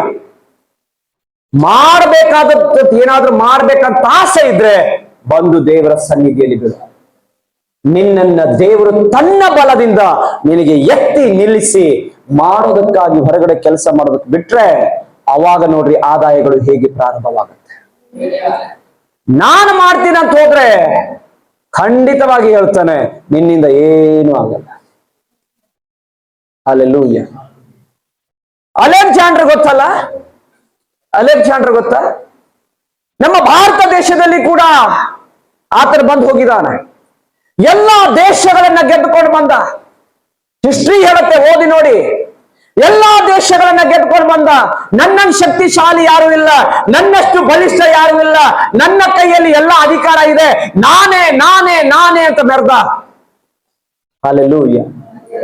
ಹಿಸ್ಟ್ರಿ ಹೇಳ್ತದೆ ಭಾರತಕ್ಕೆ ಬಂದು ವಾಪಸ್ ಹೋದ್ನಂತೆ. ಭಾರತಕ್ಕೆ ಏನು ಅಪಾಯ ಮಾಡಿಲ್ಲ, ಬಂದು ವಾಪಸ್ ಹೋದ. ಹೋಗುವಾಗ ಒಂದು ಸಣ್ಣದೊಂದು ಜ್ವರ ಬಂತಂತೆ. ಏನ್ರಿ? ಒಂದು ಸಣ್ಣ ಒಂದು ಜ್ವರ, ಬಹಳ ಬಲಿಷ್ಠ. ಅವನು ನೋಡಿದ್ರೆ ಎಲ್ಲ ಭಯ ಪಡ್ತಾರೆ. ಎಲ್ಲಾ ದೇಶಗಳನ್ನ ಗೆದ್ದುಕೊಂಡಿದ್ದಾನೆ. ಅಲೆಕ್ಸಾಂಡರ್ ಈಗಲೂ ಕೂಡ ಅವನ ಹಿಸ್ಟ್ರಿಯನ್ನು ಮಾತಾಡ್ತದೆ. ಎಲ್ಲ ಗೆದ್ದುಕೊಂಡು ಯಾವ ರಾಜನೂ ಅವನ ಮೇಲೆ ನಿಂತ್ಕೊಳ್ತಿದ್ದಿಲ್ಲ, ಯಾರು ಅವನ ವಿರೋಧವಾಗಿ ಮಾತಾಡ್ತಾ ಇರ್ಲಿಲ್ಲ. ಅಂತ ಶಕ್ತಿಶಾಲಿ. ಸಣ್ಣ ಜ್ವರ ಬಂತು, ಬಹಳ ವೀಕ್ನೆಸ್ ಆಯಿತು, ಆಗ್ತಿಲ್ಲ ನಡೆಯಕ್ಕೆ, ಆಗ್ತಿಲ್ಲ ಅವನಿಗೆ ಕೂತ್ಕೊಳ್ಳಕ್ಕೆ, ಬಹಳ ಕಷ್ಟ ಆಯಿತು. ಬರೇ ಜ್ವರ, ಬೇರೆ ಜಡ್ಡಿಲ್ಲ ಅವನಿಗೆ, ಯಾವುದೇ ರೋಗ ಇಲ್ಲ, ಕೇವಲ ಒಂದು ಜ್ವರ ಬಂತು. ಹಲ್ಲೆಲೂಯಾ. ದಾರಿಯಲ್ಲಿ ಹೋಗ್ತಾ ಹೋಗ್ತಾ ಹೋಗ್ತಾ ಅವನಿಗೆ ಅನ್ಕೊಂಡ್ಬಿಡ್ತಾ, ಅವನಿಗೆ ಆ ವೇದನೆ ಅವನಿಗೆ ಅನಿಸ್ತಿತ್ತು, ಇವತ್ತು ನಾನು ಸಾಯ್ತೀನಿ ಅಂತ. ಹಲ್ಲೆಲೂಯಾ. ಇಡೀ ಪ್ರಪಂಚವನ್ನೇ ಗೆದ್ದ ವ್ಯಕ್ತಿ, ಅನೇಕ ದೇಶಗಳನ್ನೇ ತನ್ನ ಕೈಯಲ್ಲಿ ತನ್ನ ಅಧಿಕಾರವನ್ನ ಹೊತ್ತು ಹೋಗ್ತಿರುವ ವ್ಯಕ್ತಿ, ನನ್ನಿಂದ ಏನಾದ್ರೂ ಮಾಡಕ್ಕೆ ಸಾಧ್ಯ ಅನ್ನುವಂತ ವ್ಯಕ್ತಿ, ಅವತ್ತು ನನ್ನಿಂದ ಆಗ್ತಿಲ್ಲ, ನಡೆಯಕ್ ಆಗ್ತಿಲ್ಲ, ನನಗೇನು ಮಾಡಕ್ ಆಗ್ತಿಲ್ಲ, ಯಾಕೋ ನನಗೆ ವೇದನೆ ಬರ್ತಾ ಇದೆ, ಸಾಯುವಂತ ಒಂದು ಸೂಚನೆ ನನಗೆ ಆಗ್ತಿದೆ. ಒಂದು ವೇಳೆ ನಾನು ಸತ್ರೆ ಎಲ್ಲ ಡಾಕ್ಟರ್ಗಳು ಕೂಡ ಬಂದ್ರು. ಅಷ್ಟೇ ಅಲ್ಲ, ಡಾಕ್ಟರ್ ಬಂದ್ರು, ಚೆಕ್ ಮಾಡಿದ್ರು, ಎಲ್ಲಾ ಮಾಡಿದ್ರು, ಏನು ಆಗ್ಲಿಲ್ಲ. ಅವನಿಗೆ ಹೇಳಿರ್ಬೋದು, ಎಲ್ಲ ದೇಶ ಗೆದ್ದವನ್ನು ಬೆಳ್ಳಿ ಬಂಗಾರಗಳನ್ನ ದಾನ ಮಾಡಿದ್ರು, ಬದುಕಿಸೋಕ್ಕಾಗ್ತಿಲ್ಲ. ಹಲ್ಲೆಲೂಯಾ. ನಾನು ಸುಳ್ಳು ಕತೆ ಹೇಳ್ತಿಲ್ಲ, ಬೇಕಾದ್ರೆ ಹಿಸ್ಟ್ರಿ ನೋಡ್ರಿ. ಅದಾದ ನಂತರ ಅವನು ಹೇಳ್ತಾನೆ, ಆ ವ್ಯಕ್ತಿ ಹೇಳ್ತಾನೆ, ಇಲ್ಲ ನಾನು ಸಾಯಿದಂತೂ ಪಕ್ಕಾ ಗ್ಯಾರಂಟಿ ಆಯ್ತು. ನಾನು ಸತ್ತ ಮೇಲೆ ನನ್ನನ್ನು ಮಣ್ಣು ಮಾಡ್ತಿರಲ್ಲ, ನನ್ನನ್ನು ಮಣ್ಣು ಮಾಡ್ರಿ. ಮಣ್ಣು ಮಾಡುವಾಗ ನನ್ನ ಎರಡೂ ಕೈಗಳನ್ನ ಹೊರಗೆ ಹಾಕ್ರಿ. ಇದು ಎಂತ ಮಣ್ಣ್ರಿ? ಹಲೋ, ನನ್ನ ಎರಡೂ ಕೈಗಳನ್ನ ಹೊರಗಿಡ್ರಿ. ಯಾಕೆ? ಅವನು ಹೇಳ್ತಾನೆ, ವೈದ್ಯರು ಬಂದ್ರು, ಎಲ್ಲಾ ಪಂಡಿತರು ಬಂದ್ರು, ಏನೆಲ್ಲ ಮಾಡೋ ಎಲ್ಲಾ ಪ್ರಯತ್ನ ಆಯ್ತು, ಏನೂ ಆಗ್ಲಿಲ್ಲ. ಆದ್ರೆ ಕೊನೆಯಲ್ಲಿ ಹೇಳಿ ಹೋಗ್ತಾನೆ, ಇಡೀ ಲೋಕವೇ ನನ್ನ ಗೆದ್ದೆ. ಹಲ್ಲೆಲೂಯ. ಆದ್ರೆ ಹೋಗುವಾಗ ಖಾಲಿ ಆದೆ. ಅರ್ಥ ಆಗ್ತಾ ಇದೆಯಾ? ಇದೀರಾ ಇಲ್ಲೇ? ನಿಮ್ಮ ಶಕ್ತಿ ಸಾಮರ್ಥ್ಯ ಎಲ್ಲೆಲ್ಲೋ ತೋರ್ಸಕ್ ಹೋಗ್ಬೇಡಿ. ಏನಾದ್ರೂ ನೀವು ಸಾಧಿಸಬೇಕಂತಿದ್ರೆ ದೇವರ ಸನ್ನಿಧಿಯಲ್ಲಿ ಬನ್ರಿ. Hallelujah, hallelujah, hallelujah, hallelujah. ದೇವರ ಸಮ್ಮುಖದಲ್ಲಿ ನೀನು ಹುಡುಕೋದಾದ್ರೆ ನಿನ್ನ ಶೂರತನ, ನಿನ್ನ ಶಕ್ತಿ, ನಿನ್ನ ಬುದ್ಧಿವಂತಿಕೆ ದೇವರ ಮಾತು ಕೇಳ್ತದೆ. ನೀನು ಬಹಳ ಜ್ಞಾನಿಯಾಗಿರಬಹುದು, ಪಕ್ಕದಲ್ಲಿರುವಂತ ಚಿಕ್ಕ ಮಗನು, ಬುದ್ಧಿಹೀನ ಮಗನನ್ನು ತೆಗೆದುಕೊಂಡು ನಿನ್ನನ್ನು ನಾಚಿಕೆ ಪಡಿಸ್ಬಿಡ್ತೇನೆ ಅಂತ ದೇವರು ಹೇಳ್ತಾನೆ. ಹಾಗಾದ್ರೆ ನನ್ನಿಂದ ಆಗತ್ತೆ ಅಂತ ಓಡಬೇಡ, ದೇವರೊಟ್ಟಿಗೆ ಚಾಲೆಂಜ್ ಮಾಡಿದಂಗಾಗತ್ತೆ. ನಾನು ಏನಾದ್ರೂ ಮಾಡ್ಬಿಡ್ತೇನೆ ಅಂತ ಓಡಬೇಡ. ನೀನು ಚಾಲೆಂಜ್ ಮಾಡ್ತಿರೋದು ವ್ಯಕ್ತಿಗಲ್ಲ, ಚಾಲೆಂಜ್ ಮಾಡ್ತಿರೋದು ನಿನ್ನ ಸ್ನೇಹಿತನಿಗಲ್ಲ, ಚಾಲೆಂಜ್ ಮಾಡ್ತಿರೋದು ಸಭೆಗಲ್ಲ, ನೀನು ಚಾಲೆಂಜ್ ಮಾಡ್ತಿರೋದು ದೇವರಿಗೆ. ಹಾಗಾದ್ರೆ ನೀನು ದೇವರ ಮುಂದೆ ಗೆಲ್ಲೋದಕ್ಕಾಗತ್ತಾ? ಸ್ವಲ್ಪ ಆಲೋಚನೆ ಮಾಡು. ಇದನ್ನ ಬಿಟ್ಟು ದೇವರ ಸನ್ನಿಧಿಗೆ ಬಾ. ದೇವರು ಹೇಳ್ತಾನೆ, ಮಗನೇ, ನಾನು ನಿನ್ನನ್ನೇ ಉಪಯೋಗಿಸಿ, ನಿನ್ನಿಂದಲೇ ನಾನು ಮಹಿಮೆ ಹೊಂದ್ಕೋಬೇಕು, ನಿನ್ನಲ್ಲೇ ನನ್ನ ಚಿತ್ತ ಮಾಡಬೇಕು, ನಿನ್ನಿಂದಲೇ ಈ ಪ್ರಾಂತ್ಯವನ್ನು ಆಶೀರ್ವದಿಸಬೇಕು, ನಿನ್ನಿಂದಲೇ ಬದಲಾವಣೆ ತರಬೇಕಂತ ಈಗಲೂ ನಿನಗಾಗಿ ಪ್ರಯಾಸ ಪಡ್ತಾ ಇದೆ. ಯಾರಿಗಾಗಿ? ಕೆಟ್ಟು ಹೋದ ಗಲೀಜಾದಂತ ನನಗೋಸ್ಕರ ದೇವರು ಇವತ್ತು ಆಸೆ ಪಡ್ತಾ ಇದ್ದಾರೆ. ಹಲ್ಲೆಲೂಯಾ. ನಾನು ದೇವರ ಜೊತೆ ಮಾತಾಡ್ತಾ ಇದ್ದಾರೆ ಅಂತ ಅನ್ಕೊಳ್ತೀನಿ. ನಾನು ಗಮನ ಕೊಟ್ಟು ಕೇಳು. ನಿನ್ನ ಯಾವ ತಲಾಂತಗಳು ನಿನ್ನನ್ನು ಕಾಪಾಡೋದಿಲ್ಲ. ಒಂದೇ ಒಂದು ದೇವರ ಕೃಪೆಗೆ ಅಧೀನನಾಗಿ ಬಿದ್ರೆ ಆ ಕೃಪೆ ನಿನ್ನನ್ನು ಎತ್ತಿ ನಿಲ್ಲಿಸೋದಕ್ಕೆ ಸಹಾಯ ಮಾಡುತ್ತೆ. ಹಲ್ಲೆಲೂಯಾ. ದೇವರ ಪವಿತ್ರ ನಾಮಕ್ಕೆ ಸ್ತೋತ್ರವಾಗಲಿ. ಹೀಗೆ ಹೇಳ್ತದೆ ಅಲ್ಲಿ, ದೇವರು ತನ್ನ ಸೂಚಿತವನ್ನ ನೆರವೇರಿಸಬೇಕೆಂದು ನಿಮ್ಮಲ್ಲಿ ಉದ್ದೇಶವನ್ನು, ಪ್ರಯತ್ನವನ್ನು ಉಂಟು ಮಾಡುತ್ತಿದ್ದಾನೆ, ಮಾಡುವವನಾಗಿದ್ದಾನೆ. ಹಲ್ಲೆಲೂಯಾ. ಹಾಗಾದ್ರೆ ನಿನಗಾಗಿ ದೇವರ ಕೆಲಸ ಮಾಡೋದಕ್ಕೆ ರೆಡಿ ಆಗಿದ್ದಾನೆ. ದೇವರ ಕೆಲಸ ನಿನ್ನಲ್ಲಿ ಮಾಡೋದಕ್ಕೆ ನೀನು ಒಪ್ಪಿಸ್ಕೊಡ್ತೀಯ? ಯಾರ ಮುಖನೂ ಮೇಲೆ ಬರ್ತಿಲ್ಲ. ಕೆಲವೊಂದು ಸಾರಿ ವೈರಿ ನಿನ್ನನ್ನ ತಡೆ ಹಿಡಿತಾನೆ ಒಪ್ಪಿಸಿಕೊಡೋದಕ್ಕಾಗಿ. ಒಪ್ಪಿಸಿಕೊಡೋದಕ್ಕೆ ಬಿಡೋದಿಲ್ಲ, ತಡೆ ಹಿಡಿತಾನೆ. ಅವಕಾಶ ಕೊಡಬೇಡ. ಇವತ್ತು ದೇವರನ್ನ ಹುಡುಕು. ಆತನ ಮಾತು ಜೀವವಾದದ್ದು. ದೇವರನ್ನ ಹೇಗೆ ನಂಬಿದ ಅಬ್ರಾಹ್ಮನು? ದೇವರಿಗೆ ಹೆಂಗೆ ನಂಬಿದ್ನಂತ ಗೊತ್ತಾ? ಆತನು ಕಲ್ಲುಗಳಿಂದಲೂ ಮಕ್ಕಳನ್ನ ಕೊಡಬಲ್ಲನು ಅನ್ನುವ ರೀತಿಯ ಈ ನಂಬಿಕೆ ಇದೆಯಾ ನಿನ್ನಲ್ಲಿ? ಸ್ವಲ್ಪ ತೊಲೆನೋವು ಬಂದ್ರೆ ಪ್ರಾರ್ಥನೆ ಸೂಟಿ. ಹಲ್ಲೆಲೂಯಾ. ಕಾಲಿಗೇನಾದ್ರೂ ಒಂದು ಸ್ವಲ್ಪ ಏನಾದ್ರೂ ಚುಚ್ಚಿದ್ರೆ ಪ್ರಾರ್ಥನೆಗೆ ಸೂಟಿ. ಹಲ್ಲೆಲೂಯಾ. ರಜೆ ಹಾಕ್ಬಿಡೋದು. ಏನಾದ್ರೂ ಇಂಪಾರ್ಟೆಂಟ್ ಕೆಲಸ ಇದ್ರೆ ಪ್ರಾರ್ಥನೆಗೆ ಸೂಟಿ. ನೀನ್ ಎಲ್ಲಾದ್ರೂ ಸಿಕ್ಕಾಕೊಂಡಾಗ ದೇವರು ನಾನು ಸೂಟಿ ಅಂತ ಒಂದಿನ ಕೂತ್ಕೊಂಡ್ರೆ ನಿನ್ ಗತಿ ಏನಾಗತ್ತೆ? ಎಲ್ಲೋ ಒಂದ್ ಕಡೆ ಸಿಕ್ಕಾಕೊಂಡಿದ್ದಿ, ಬಹಳ ಕಷ್ಟದಲ್ಲಿದ್ದಿ, ದೇವರೇ ದೇವರೇ ಅಂತ ಹೇಳಿ ಎದೆ ಪಡ್ಕೊಂಡು ಹೇಳ್ತಿ, ನಾನು ಸೂಟಿಯಲ್ಲಿದ್ದೀನಿ, ಕೆಲಸ ಮಾಡಲ್ಲ ಅಂತಂದ್ರೆ ಏನು ಮಾಡ್ತಿ? ನಿನ್ನ ಗತಿ ಏನಾಗ್ತದೆ? ಹಲ್ಲೆಲೂಯಾ. ಅರ್ಥ ಆಗ್ತದೆ ನಾನು ಹೇಳೋದು? ದೇವರು ಈಗಲೂ ನೀನು ಎಷ್ಟೇ ಪಾಪಿಯಾಗಿರು, ಎಷ್ಟೇ ನಿನ್ನ ಕಪಟಿಯಾಗಿರು, ಎಷ್ಟೇ ಕಹಿತನ ತುಂಬಿಕೊಂಡವನಾಗಿರು, ಆದ್ರೆ ಈಗ ದೇವರು ಹೇಳ್ತಾನೆ, ಮಗನೇ ನೀ ಬೇಕು. ನೀನು ಒಪ್ಪಿಸಿಕೊಟ್ರೆ, ನಿನಗೆ ಕೊಡಲ್ಪಟ್ಟ ರಕ್ಷಣೆಯನ್ನ ನೀನು ಕಾಪಾಡಿಕೊಂಡ್ರೆ, ಈಗಲೂ ನೀನು ಬದಲಾಗ್ಬಿಟ್ರೆ ನಿನ್ನಿಂದ ಹೆಂಗೆ ನಾನು ಕಾರ್ಯ ಮಾಡ್ತೀನಿ ನೋಡಿ. ಎಲ್ಲರೂ ಅನ್ಕೊಂಡ್ಬಿಟ್ರು ಅಬ್ರಾಹ್ಮಣಿಗೆ ಏನೂ ಆಗಲ್ಲ. ಅಬ್ರಾಹ್ಮನು ಅನ್ಕೊಂಡ ಸ್ವಾಮಿ ಇದು ಬ್ಯಾಡ ಬಿಡು, ಒಬ್ಬನೋದ ಅವಂಗೆ ಕೊಟ್ಟು ಬಿಡು, ಎಲ್ಲ ಏನೇನ್ ಮಾಡೋದಿತ್ತು ಅವಂಗೆ ಮಾಡು. ದೇವ್ರೇನ್ ಹೇಳಿದ್ರು, ಹಲೋ, ಯಾರನ್ನ ಕರ್ಕೊಂಡು ಬಂದು ಆಶೀರ್ವಾದ ಮಾಡಕ್ಕಲ್ಲ, ನಿನ್ನನ್ನು ಇಟ್ಟೇ ನಾನು ಆಶೀರ್ವಾದ ಮಾಡೋದು. ಮತ್ತೆ ಹೇಳ್ತಾನೆ, ಒಬ್ರಿಗಿಬ್ರಿಗೆಲ್ಲೋ ಅರ್ಥ ಆಯ್ತು. ಅಲ್ಲೆಲ್ಲೂಯ್ಯ. ನಿನ್ನನ್ನು ಇಟ್ಟೇ ನಾನು ನಿನ್ನನ್ನು ಆಶೀರ್ವದಿಸ್ತೇನೆ. ನೀನ್ ಅನ್ಕೊಂಡಿರ್ಬಹುದು ನನ್ನನ್ನು ಯಾರು ಕ್ಷಮಿಸಲ್ಲ, ನಾನು ಬಹಳ ಪಾಪಿ, ನಾನು ಬಹಳ ಕ್ರೂರಿ, ಅಯ್ಯೋ ನನ್ನ ಗತಿನೇ ಹಿಂಗಿದೆ, ಬಿಡ, ನಾನು ಸಾಯೋದೇ ನನಗೆ ಮೇಲಂತ ಅನಿಸ್ತಿದೆ. ಅಲ್ಲೆಲ್ಲೂಯ್ಯ. ನೀನ್ ಸಾಯ್ಬೇಕಾಗಿದ್ರೆ ನೀ ಯಾಕೆ ಇಲ್ಲಿ ಬರ್ಬೇಕಾಗಿತ್ತು? ದೇವರ ಚಿತ್ತ ಮಾಡೋದಕ್ಕಾಗಿಯೇ ನಿನ್ನನ್ನ ದೇವರಿಟ್ಟಿದ. ಹೇಳ್ತೀಯ ಪಕ್ಕದಲ್ಲಿದ್ದವರಿಗೆ, ಹೇಳ್ಬೇಕು, ನಾನ್ ಯಾಕೆ ನಿನ್ ಗೊತ್ತಾ, ಇಲ್ಲಿ ದೇವರ ಚಿತ್ತ ನನ್ನಿಂದ ನೆರವೇರಿಸ್ತಾನಂತೆ. ಅದಕ್ಕಾಗಿ ಇವತ್ತಿನಿಂದ ನನಗೆ ರಕ್ಷಣೆಯ ದಿನವಾಗಿ ನಾನು ಮಾರ್ಪಡಿಸ್ಕೊಳ್ತೇನೆ. ಇದು ವೈಯಕ್ತಿಕವಾದಂತ ಒಂದು, ನಿನಗೋಸ್ಕರ ನೀನೇ ಒಂದು ಜವಾಬ್ದಾರಿ ತೆಗೆದುಕೊಳ್ಳುವಂತ ಒಂದು ಕಾರ್ಯವಾಗಿದೆ. ಯಾರಿಗೋಸ್ಕರ? ಪಕ್ಕದವರಿಗಾಗಿ ಅಲ್ಲ. ಇಲ್ರಿ, ನನ್ ಗಂಡ ಪ್ರೇರೆ ಮಾಡಲ್ಲ, ಅವರಿಗಾಗಿ ಫಸ್ಟ್ ನೀನ್ ತಗೋ. ಅಲ್ಲೆಲ್ಲೂಯ್ಯ. ನನ್ನ ಹೆಂಡತಿ ಮಾತೆ ಫಸ್ಟ್ ನೀ ಕೇಳು. ನನ್ನ ಮಕ್ಕಳು ಒಂದೊಂದು ದಿಕ್ಕು, ನೀ ಒಂದು ದಿಕ್ಕಿಗೆ ನಿಂದ್ರೆ ಫಸ್ಟ್. ನಿನಗೆ 100 ದಿಕ್ಕಿದ್ರೆ ಮಕ್ಕಳಿಗೆ ಇನ್ನ 1000 ದಿಕ್ಕು ಮಾಡ್ಕೊತಾವು. ಯಾವನೋ ಒಬ್ಬ ಅಂತೆ ಮಕ್ಕಳ ಮುಂದೆ ಏನೋ ಸ್ಟಾರ್ ಹಿಂಗ್ ಅಲ್ಗಾಡ್ಸ್ಕೊತ್ ನಿಂತಿದ್ದ. ಅಲ್ಗಾಡ್ಸ್ಕೊತ್ ನಿಂತಿದ್ದ ಸ್ಟಾರ್ ಯಾರು? ಅಪ್ಪ. ಬಾಯಾಗಿಟ್ಟ ಹಿಂಗ್ ಒಗದ್ ಹೋದ. ಮಗ ನೋಡು ಹಿಂಗಿಟ್ಟ, ಕೈಯಲ್ಲಿ ಹಿಂಗಿಟ್ಟು ಹೊಡೆದ. ಏನು ಆ ಕಾಗದ ಎತ್ತ ಇಲ್ಲಿ ಇಟ್ಟು ಹಿಂಗ್ ಹೊಡೆದ, ಅದು ಚುಕ್ಕಂತ ಹೋಯ್ತು. ಅಪ್ಪ ಹಾಕಿ ಹಿಂಗ್ ಒಗದ, ಮಗ ಇಟ್ಟು ಹಿಂಗ್ ಹೊಡೆದ. ಅರ್ಥ ಆಗಿಲ್ಲ. ನೀನ್ ಏನ್ ಮಾಡ್ತಾ ಇದೀಯೋ ವೈಯಕ್ತಿಕವಾಗಿ ನೀನ್ ಬದಲಾಗ್ಲಿಲ್ಲ ಅಂತಂದ್ರೆ ನಿನ್ನ ಮಕ್ಕಳು ಬದಲಾಗಲ್ಲ, ಬರಬಿಟ್ಟು. ನೀ ಏನ್ ಮಾಡ್ತೀಯೋ ಅದನ್ನ ಸರಿಯಾಗಿ ನೀನು ಮಾಡೋದಕ್ಕೆ ನಿತ್ರೆ ನಿನ್ನ ಮಕ್ಕಳು ಅದೇ ರೂಟಲ್ಲಿ ನಿಂತ್ಕೊಳ್ಳೋದಕ್ಕೆ ನಿಲ್ತಾರೆ. ಒಪ್ತೀರಾ ಇದನ್ನ? ಇಲ್ಲಿ ಹೇಳ್ತದೆ ನೋಡ್ರಿ, ನಾನು ಹೇಳ್ತೇನೆ 3 ಕಾರ್ಯಗಳನ್ನ ನಿಮ್ಗೆ ಹೇಳ್ತಾನೆ. ಈ ಒಂದು ವಾಕ್ಯದ 3 ಆಧಾರಿತ ಕಾರ್ಯಗಳನ್ನು ಹೇಳ್ತಾನೆ. ವೈಯಕ್ತಿಕ ಜವಾಬ್ದಾರಿ ಹೇಗೆ?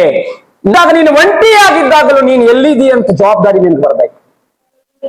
ಒಂದು ಜವಾಬ್ದಾರಿಯ ಮಾತು ಇದರಲ್ಲಿದೆ. ಹಲ್ಲೆಲೂಯಾ. ನಿಮ್ಮ ರಕ್ಷಣೆಯನ್ನು ಸಾಧಿಸಿಕೊಳ್ಳಿರಿ ಎನ್ನುವ ಮಾತು ಒಬ್ಬ ನಾಯಕ ಅಥವಾ ಮಾರ್ಗದರ್ಶಕ,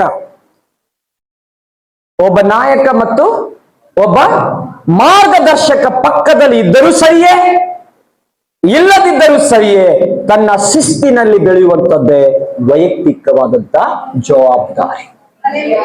ಅರ್ಥ ಆಗ್ಲಿಲ್ಲಲ್ಲ? ಪಾಸ್ಟರ್ ಅದಾರೋ ಇಲ್ವೋ ಗೊತ್ತಿಲ್ಲ, ನಿನ್ನ ಗಂಡ ಅದಾನೋ ಇಲ್ವೋ ಗೊತ್ತಿಲ್ಲ, ನಿನ್ನ ಹೆಂಡತಿ ಇದಾಳೋ ಇಲ್ವೋ ಗೊತ್ತಿಲ್ಲ, ನಿನ್ನ ಮಕ್ಕಳು ಇದಾರೋ ಇಲ್ವೋ ಗೊತ್ತಿಲ್ಲ, ಆದ್ರೆ ನನ್ನ ಶಿಸ್ತನ್ನ ನಾನು ಬಿಟ್ಟು ಹೋಗೋದು, ಅದು ವೈಯಕ್ತಿಕ ಜವಾಬ್ದಾರಿ. ಈ ವಾಕ್ಯ ಕಲಿಸ್ಕೊಡ್ತದೆ. ವೈಯಕ್ತಿಕವಾಗಿ ಜವಾಬ್ದಾರಿ, ವೈಯಕ್ತಿಕವಾದ ತೀರ್ಮಾನ. ನಿನ್ನ ರಕ್ಷಣೆ ಮತ್ತೊಬ್ಬ ಕಾಪಾಡಕ್ ಬರ್ತಾನ? ಹಲೋ, ನಿನ್ನ ರಕ್ಷಣೆ ಮತ್ತೊಬ್ಬನ ಕಾಪಾಡಕ್ ಬರ್ತಾನ? ನಿನ್ನ ರಕ್ಷಣೆ ನೀನೇ ಕಾಪಾಡ್ಕೊಳ್ಬೇಕಾದ್ರೆ ಅರ್ಥ ವೈಯಕ್ತಿಕವಾದಂತ ಒಂದು ಜವಾಬ್ದಾರಿ ಇದೆ. ಹಲ್ಲೆಲೂಯ. ನಿನ್ನ ಮನೆ ಬೀಗದ ಕೈ ನೀನೇ ಹಾಕಿ ನಿನ್ ಕಡೆ ಇಟ್ಕೋಬೇಕು. ಬೀಗದ ಕೈ ಹಾಕಿ ಪಕ್ಕದವರಿಗೆ ಕೊಟ್ಕೊಂಡು ಹೋದ್ರೆ ಹಿಂದ್ಗಡೆ ಮನೆ ಖಾಲಿಯಾಗಿರ್ತದೆ. ಅರ್ಥ ಆಗ್ತಾ ಇದಲ್ಲ? ಅರ್ಥ ಆಗ್ತೈತೆ ಇಲ್ವೋ? ವೈಯಕ್ತಿಕ ಜವಾಬ್ದಾರಿ. ಒಬ್ಬ ನಾಯಕನ ಅದಾನೋ ಇಲ್ವೋ ಗೊತ್ತಿಲ್ಲ, ಮನೆಗೆ ಯಜಮಾನ ಇದ್ರೂ ಸರಿಯೇ ಇಲ್ಲದಿದ್ರೂ ಸರಿಯೇ, ಆತನು ವೈಯಕ್ತಿಕವಾದಂತ ಜವಾಬ್ದಾರಿಗಳಲ್ಲಿ ನಿಲ್ಲಬೇಕು, ಶಿಸ್ತಿನಲ್ಲಿ ನಿಲ್ಲಬೇಕು. ಆತ್ಮಿಕ ಅನ್ನುವಂತ ಶಿಸ್ತಿದೆ ನೋಡ್ರಿ. ಯಾರು ನೋಡ್ತಾರೋ ನೋಡಲ್ಲೋ ಗೊತ್ತಿಲ್ಲ, ಆದ್ರೆ ನಾನ್ ಹೆಂಗಿರ್ಬೇಕಂತೇಳಿ ಗೊತ್ತಿರ್ಬೇಕು. ಆತ್ಮಿಕ ಶಿಸ್ತು ಅಂತಂದಾಗ ನನಗೆ ಯಶಪ್ಪ ನೆನಪಾಗ್ತಾವೆ. ಯಾರು ಇರ್ಲಿಲ್ಲ ಪಾಪ ಮಾಡಕ್ಕೆ. ಅದು ಯಾರ ಹೆಂಡತಿ? ರಾಜನ ಹೆಂಡತಿ. ನ್ಯೂಸ್ ಅಲ್ಲಿ ಬರ್ತದೆ, ಪ್ರಿಯತಮ್ಮನ ಹಿಂದೆ ಹೋಗಿ ಪತಿಯನ್ನೇ ಢಮಾರ್. ಹಲ್ಲೆಲೂಯಾ.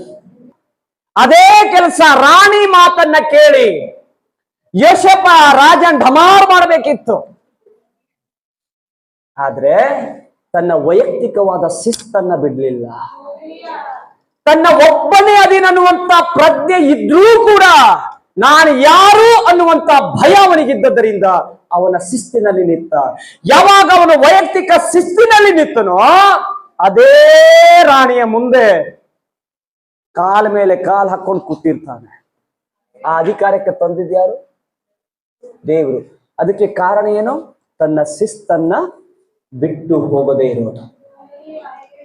ಆತ್ಮಿಕ ಶಿಸ್ತನ್ನ ಇವತ್ತು ನೀನು ಕಟ್ಕೊಂಡು ಬಿಟ್ರೆ ನಿನ್ನ ರಕ್ಷಣೆ ನೀನು ಯಾವಾಗಲೂ ಕಾಪಾಡ್ತಾ.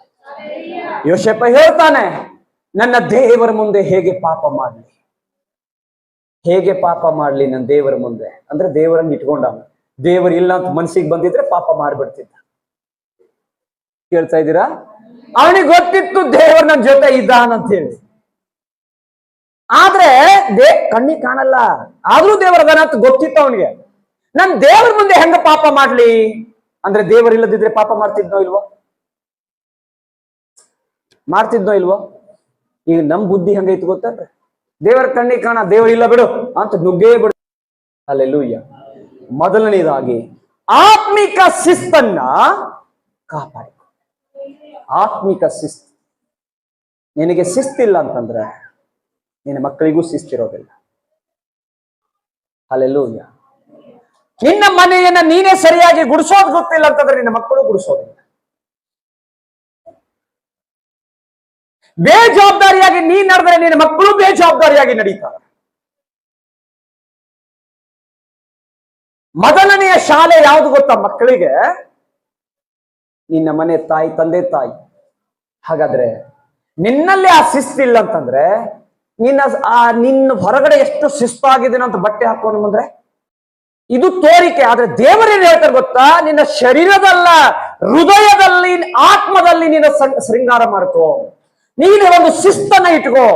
ಆ ಶಿಸ್ತು ನಿನ್ನನ್ನ ಎಲ್ಲಿ ಕೂಡ ಮುಕ್ತಾಯ ಮಾಡೋದಕ್ಕೆ ಬಿಡೋದಿಲ್ಲ. ಯೋಸೇಫ, ನೀನ್ ನನ್ನ ಮಾತು ಕೇಳಲಿಲ್ಲ ಅಂದ್ರೆ ನೀನ್ ಜೈಲಿಗೆ ಹೋಗು. ಹೋಗ್ತೀನಿ, ಆದ್ರೆ ಶಿಸ್ತು ಬಿಡೋಲ್ಲ. ಅಲ್ಲಿ ನಿನ್ನನ್ನು ಹೊಡಿತಾರೆ, ಹೊಡೀಲಿ, ಸತ್ಯ ಬಿಡಲ್ಲ. ಹಲ್ಲೆಲೂಯಾ. ನಿನ್ನನ್ನು ಸಾಯಿಸ್ಬಿಡ್ತಾರೆ, ಸಾಯಕ್ಕೂ ಸಿದ್ಧ, ಆದ್ರೆ ಸತ್ಯ ಬಿಟ್ಟು ಹೋಗಲ್ಲ ಅನ್ನೋದನ್ನ ದೃಢವಾಗಿ ನಂಬಿದ. ಒಂದು ದಿನ ಜೇಲಲ್ಲಿ ಇದ್ದವನು ಎಲ್ಲರೂ ಹೇಳ್ತಾನೆ, ಯೋಸೇಫ ಮರ್ತು ಬಿಟ್ರೆ ಎಲ್ಲರೂ ಯೋಸೇಫನಿಗೆ. ಹಲ್ಲೆಲೂಯಾ. ಒಂದೇ ಒಂದು ದಿನದಲ್ಲಿ ಯೋಸೇಫ ರಾಜನ ಪಕ್ಕ ಬಂದು ಕೂತ್ಕೊಂಡ. ಕಾರಣ ಏನು? ತನ್ನ ಶಿಸ್ತನ್ನ ಬಿಟ್ಟು ಕೊಡಬೇಕು. ಇವತ್ತು ಆ ಶಿಸ್ತನ್ನ ನೀನು ಬಿಟ್ಟು ಕೊಟ್ಟಿ ಅಂತಂದ್ರೆ ಕಾಣೋದಕ್ಕೆ ಜಗ ಜಗ ಜಗ ಕಾಣಬಹುದು, ಆದ್ರೆ ಶಿಸ್ತು ಇಲ್ಲ ಅಂತಂದ್ರೆ ನೀನು ಎಷ್ಟು ಎತ್ತರಕ್ಕಿದ್ರು ಕೂಡ ತೊಂಗಿ ಮುರ್ಕೊಂಡು ಕೆಳಗೆ ಬಿಡೋದು ಗ್ಯಾರಂಟಿ ಇದೆ. ವೇಶ್ಯಾವಾಟಿಕೆ ಮಾಡುವಂತ ಒಂದು ಮನೆ ಇದೆ ಅಂತ ಅನ್ಕೊಳ್ಳೋಣ, ಅಥವಾ ಒಂದು ಏರಿಯಾ ಇದೆ, ಅಲ್ಲಿ ಹೋದ್ರು ನಿನ್ನ ಶಿಸ್ತನ್ನ ಬಿಡ್ಲಿಲ್ಲ ಅಂತಂದ್ರೆ ಅವ್ರು ಏನು ನಿನ್ಗೆ ಟಚ್ ಮಾಡಕ್ ಆಗೋದಿಲ್ಲ. ಅರ್ಥ ಮಾಡ್ಕೊಳ್ರಿ. ಪಾಪಕ್ಕಾಗಿ ಒತ್ತಾಯದ ಕಾರ್ಯಗಳನ್ನು ನಡೆದು ನೀನು ಯೋಸೇಫನಂತೆ ಒಂದು ಶಿಸ್ತಿನಲ್ಲಿ ನಡೆದರೆ ನಿನ್ನನ್ನ ಮುಳುಗಿಸುವ ಶಕ್ತಿ ಯಾವುದು ಈ ಲೋಕದಲ್ಲಿ ಬರುತ್ತೆ. ಆದ್ರೆ ಶಿಸ್ತನ್ನ ಬಿಟ್ಟು ಹೋಗ್ಬೇಡ ಮಗನ. ನಿನ್ನ ಶಿಸ್ತಿನಲ್ಲಿ ನೀನು ಕಾತುರತೆಯಿಂದ ಗಟ್ಟಿಯಾಗಿ ನಿಂತ್ಕೋ. ಒಂದು ಸಮಯ ಬರ್ತದೆ, ದೇವರು ಹೇಳ್ತಾನೆ, ನಿನ್ನ ಶಿಸ್ತಲ್ಲಿ ನೀನು ಇವತ್ತು ನಿಂತ್ಕೊಂಡ್ರೆ ನಾನ್ ನಿನಗೋಸ್ಕರವಾಗಿ ಈಗಲೂ ಕೆಲಸ ಮಾಡ್ತಾ ಇದ್ದೀನಿ. ಯೋಸೇಫ, ನೀನ್ ಜೈಲಲ್ಲಿ ಹೋಗಿದೆಯಲ್ಲ, ನಾನು ಸುಮ್ ಕೂತೀನಿ ಅಂತ ತಿಳ್ಕೊಂಡಿದ್ಯಾ? ಟೈಮ್ ನೋಡ್ತಾ ಇದ್ದೀನಿ ನಿನ್ನ ಮೇಲೆ ಎತ್ತೋದಕ್ಕಾಗಿ. ನಿನ್ನ ಶಿಸ್ತಲ್ಲಿ ನೀನು ಇರೋದ್ರಿಂದ ನಾನು ನಿನ್ನ ಸಮಯ ಬಂದಾಗ ಟಕ್ ಅಂತ ಮೇಲೆ ಎತ್ಕೊಂಡು ಹೋಗ್ತೀನಿ. ಊರು ಸಾಬ್ರಿ ಹಂದಿ ತಿರ್ಗಂಗ್ ತಿರುಗಿ ತಿರುಗಿ ತಿರುಗಿ ಆಲಯಕ್ಕೆ ಬರ್ತೀಯ. ನಿನ್ನ ಶಿಸ್ತೇನಿದೆ? ಆಲಯದಲ್ಲಿ ನಿನ್ನ ಶಿಸ್ತೇನು? ಸಭೆಗೋಸ್ಕರ ನಿನ್ನ ಶಿಸ್ತೇನು? ಜನರಿಗಾಗಿ ನಿನ್ನ ಶಿಸ್ತೇನಿದೆ? ನಿನ್ನ ಕುಟುಂಬಕ್ಕಾಗಿ ಏನು ಶಿಸ್ತಿದೆ? ನಿನ್ನ ಪರಿವಾರಕ್ಕಾಗಿ ಏನು ಶಿಸ್ತನ್ನು ಇಟ್ಕೊಂಡಿದ್ದಿ? ಆ ಶಿಸ್ತಿನ ನೀನು ನಡೆಯೋದಾದ್ರೆ ಅವರ ಮಧ್ಯದಲ್ಲೇ ನಿನ್ನನ್ನು ದೇವರ ಸನ್ಮಾನಿಸ್ತಾರೆ. ಅವರ ಮುಂದೆ ನೀನೇ ಕೋತಿ ಕುಣಿದಾಗ ಇದೊಂದು ಮರ ಅದೊಂದು ಮರ ಅಂತ ಜಿಗದಾಡಿದ್ರೆ ನಿನ್ನಲ್ಲೇನಿದೆ ಶಿಸ್ತು? ಹಲ್ಲೆಲೂಯಾ. ಬಣ್ಣ ಸುರಿದು ಬಿಟ್ಟಾರ್ರಿ, ಒಂದು 8-10 ಮಂಗಗಳವು ಚಕ್ಕನ್ ಸಿಗಿತದೆ, ಹೋಗಿ ಇನ್ನೊಂದು ಮಂಗಕ್ಕೆ ಹಸ್ತದೆ. ಅದು ಕಲ್ಕೊಂಡ್ಬಿಡ್ತೆ. ಯಾಕಂದ್ರೆ ಈ ಮಂಗಗಳು ಹಿಂಗ್ ಮಾಡ್ತಾ ಹೋದ್ರೆ ನಾವು ಏನೋ ಮಾಡ್ಬೇಕಂತ ಹೇಳಿ ಟಕ್ಕಂತ ಅದಕ್ಕೆ ಹಸ್ತದೆ, ಇನ್ನೊಂದು ಬಂದು ಇನ್ನೊಂದಕ್ಕೆ ಹಸ್ತದೆ. ಒಂದು ಮಂಗ ಹತ್ರ ಒಬ್ಬನ ಮೇಲೆ ಹೋಗಿ, ಮನುಷ್ಯನ ಮೇಲೆ ಎತ್ತಿ ಅವನ ಮೇಲೆ ಹೋಗಿ ಕೂತು ಅವನ ಮುಖಕ್ಕೆ ಹಸ್ತಾ ಇದೆ. ವಿಡಿಯೋ ಇದೆ, ಬೇಕಾದ್ರೆ ನೋಡ್ಬೋದು. ಹಲ್ಲೆಲೂಯಾ. ಮಂಗನ ಆಟ ಅಲ್ಲ, ನನ್ನ ಶಿಸ್ತನ್ನ ಬಿಟ್ಟು ಹೋಗ್ಬ. ಆತ್ಮೀಕವಾದಂತ ಶಿಸ್ತಿನಲ್ಲಿ ನಿತ್ರೆ ನಿನಗೆ ಎಂದಿಗೂ ಸೋಲಿಲ್ಲ. ಪಕ್ಕದಲ್ಲಿದ್ದವ್ರಿಗೆ ಹೇಳು, ಇವತ್ತಿನಿಂದ ಕರ್ತನು ನನಗೆ ಕೊಡುವ ಶಿಸ್ತಿನಲ್ಲಿ ನಾನು ನಿಂತ್ಕೊಳ್ತೇನೆ. ನನ್ನನ್ನು ಸೋಲಿಸುವ ಶಕ್ತಿ ನನ್ನ ಮೇಲೆ ಎಷ್ಟೇ ಪ್ರಯತ್ನ ಮಾಡಿದ್ರು ನನ್ನ ಜಯಿಸೋದಕ್ಕಾಗೋದಿಲ್ಲ. ಅದರ ಮುಂದೆ ಸನ್ಮಾನ ದೇವರು ನನಗಾಗಿಟ್ಟಿದ್ದಾನೆ. ಹಲ್ಲೆಲೂಯಾ. ಎರಡನೇದಾಗಿ, ಈ ವಾಕ್ಯದಿಂದ ಆಧಾರಿತವಾಗಿ ಎರಡನೇ ವಿಷಯ, ಮನೋಭೀತಿ ಅಂದ್ರೆ ಏನು? ನಡುಕ ಶುರುವಾಗಬೇಕು ಮನಸ್ಸಿನಲ್ಲಿ, ಶರೀರದಲ್ಲಿ ಅಲ್ಲ. ಹಲ್ಲೆಲೂಯಾ. ಭಯ ಒಳಗಿರ್ಬೇಕು, ಹೊರಗೆ ತೋರಿಸ್ಕೊ. ಭಯ ಭಕ್ತಿಯಿಂದ ಒಬ್ರು ಇದ್ರಿ, ಎಲ್ಲಿದ್ರು ಹಿಂಗೆ ಸೆರಗ, ಹೆಣ್ಮಕ್ಳ ಸೆರಗ ಇದೆಲ್ಲ ಟಕ್ಕಂತ ಹಿಂಗ್ ಬರೋದು. ಆಡ್ರಿ ಫಾಸ್ಟ್. ಯಾವಾಗ ನನಗೆ ಆ ಪ್ರೇಸ್ ಲಾರ್ಡ್ ಕೇಳಿ ಕಿವಿಯಲ್ಲಿ ಹೋಲ್ ಬಿದ್ದಂಗಾಗಿತ್ತು. ಇಲ್ಲಿ ಪ್ರೇಸ್ ಲಾರ್ಡ್ ಮನೆಗೆ ಹೋಗಿ ಅರ್ಥ ಆಗಿಲ್ಲ. ಇಲ್ಲಿ ಇದ್ದಿದ್ದ ಸೆರಗ ಇಲ್ಲಿಗೆ ಬಂದ್ರೆ ಅರ್ಥ ಮಾಡ್ಕೊ. ಎಲ್ಲಿ ತಲೆ ಮೇಲೆ ಇದ್ದಿದ್ದು ಇಲ್ಲಿ ಪಕ್ಕಕ್ಕೆ ಬಂದ್ರೆ ಶಿಸ್ತೆಲ್ಲಿ ಹೋಯ್ತು? ಮನಸ್ಸಿಗೆ ಭಯ ಎಲ್ಲಿ ಇತ್ತು? ಪಾಸ್ಟರ್ ಕಂಡ್ರೆ ಹಿಂಗ ಬಂದು ಪ್ರೇಸ್ ದ ಲಾರ್ಡ್, ಪಾಸ್ಟರ್ ಹೋದ್ರೆ ಹಿಂಗ ತಗದ್ ಬಾ ನೋಡ್ತೀನಿ. ಅಂದ್ರೆ ಹೆಣ್ಮಕ್ಳಿಗಲ್ಲ, ಗಂಡ ಮಕ್ಳಿಗೆ ಇವ್ರೇನ್ ಭಾರಿ, ಇವ್ರು ಇದೆ ಅಂದ್ರೆ ಅವ್ರಿಗೆ ಸೆರಗಿಲ್ಲಲ್ಲ, ಅದಕ್ಕೆ. ಹಲ್ಲೆಲೂಯಾ. ಅವ್ರು ಹಿಂಗ ತೋಳ್ಸಿ ಎಬ್ಬಿಸ್ತಾರೆ. ದೇವ್ರ ಒಂದು ಹೊಡೆತ ಕೊಟ್ರೆ ಈ ತೋಳು ಬೇರೆದವ್ರು ಮಾಡಿಸ್ಕೊಡ್ಬೇಕು ನಮ್ಮ. ಯಾಕಂದ್ರೆ ಹಿಂಗೆ ಸಟಕ್ಕೊಂಡಿರ್ತೀನಿ. ಅರ್ಥ ಆಯ್ತಲ್ಲ? ಕಾಮಿಡಿ ಎಲ್ಲ ನಾನು ಹೇಳ್ತಿರೋದು ಶಿಸ್ತಿನ ಬಗ್ಗೆ ಮಾತಾಡ್ತಾ ಇದ್ದೆ. ಆತ್ಮಿಕ ಶಿಸ್ತು ಬೇಕು. ಮನಸ್ಸಿಗೆ ನಡಕಬೇಕಾಗಿದೆ, ಮನಸ್ಸಿಗೆ ಭಯ ಬೇಕಾಗಿದೆ.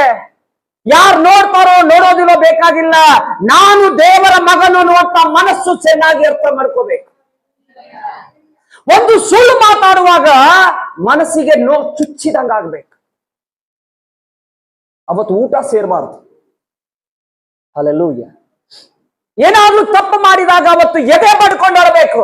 ಅದು ನೋವು, ಭಯ, ಗಡ ಗಡ ಗಡ ಗಡ ನಡುಗೋದಲ್ಲ. ಅದಕ್ಕೆಲ್ಲ ದೇವರನ್ನೇ ನಾನು ಗಡಗಡ ನಡಗಸಕ್ಕೆ. ಗಡಗಡ ನಡುಗೋದು ಯಾವ್ದು ಗೊತ್ತಾ? ದೆವ್ವ. ಯೇಸು ಸ್ವಾಮಿ ಗೆರೆಸೆಮೆ ಸೀಮೆಗೆ ಬಂದಾಗ ಅಲ್ಲಿ ಒಂದು ದೆವ್ವ ಇತ್ತು. ಹಲ್ಲೆಲೂಯಾ.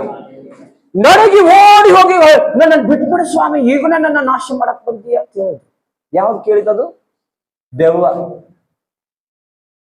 ಶರೀರದಲ್ಲಿ ಆಕ್ಷನ್ ಮಾಡೋರು ಅದಾರಲ್ರಿ, ಕೇರ್ಫುಲ್ ಆಗಿರ್ರಿ ಇವರಿಂದ.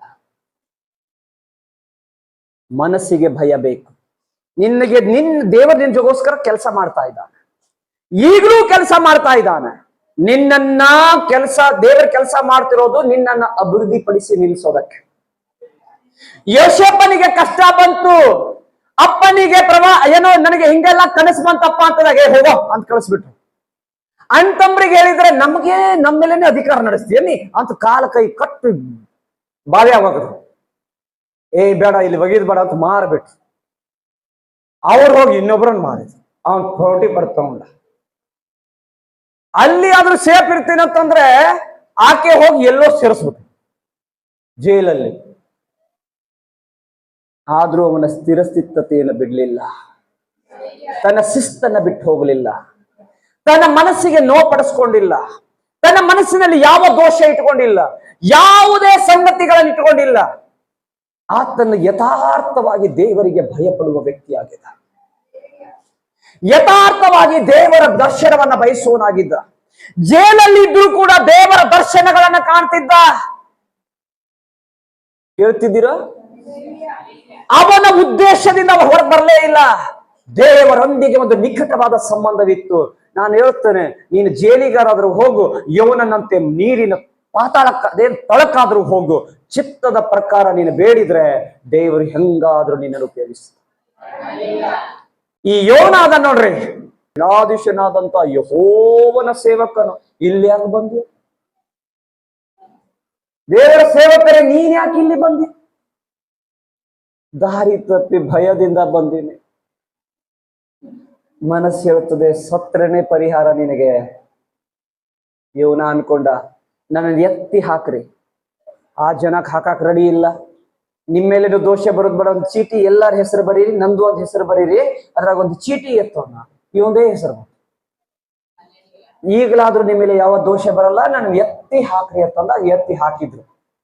ಅನ್ಕೊಂಡ ಮನಸ್ಸಿಗೆ, ದೇವರಿಂದ ತಪ್ಪಿಸ್ಕೊಂಡೆ ಅಪ್ಪ, ದೇವರಿಂದ ತಪ್ಪಿಸ್ಕೊಂಡೆ. ಕೆಲವೊಂದ್ಸಾರಿ ಹಿಂಗೆ ಮಾಡ್ತೀವಿ ನಾವು ಏನಾದ್ರು ಮಾಡ್ಬಿಟ್ರೆ ದೇವರಿಂದ ಆಯ್ತಪ್ಪ, ಸೇಫ್. ನಾನು ಸೇಫ್ ಅಲ್ಲ, ಒಳಗಡೆ ಒಂದಿದೆ, ಕರೆಕ್ಟ್ ಟೈಮಿಗೆ ಬಂದು ಗಪಕ್ಕ ನುಗ್ಬಿಡ್ತು. ಹಲ್ಲೆಲೂಯಾ. ಆರಾಮ್ ಎಸಿ ರೂಮ್ನ್ಯಾಗ ಮಲ್ಗೆ ಅಂತ ಹೋಗಿ ದೇವರ ಸನ್ನಿಧಿ ಬಿಟ್ಟು ಹೋಗಿ ಮಲಗ.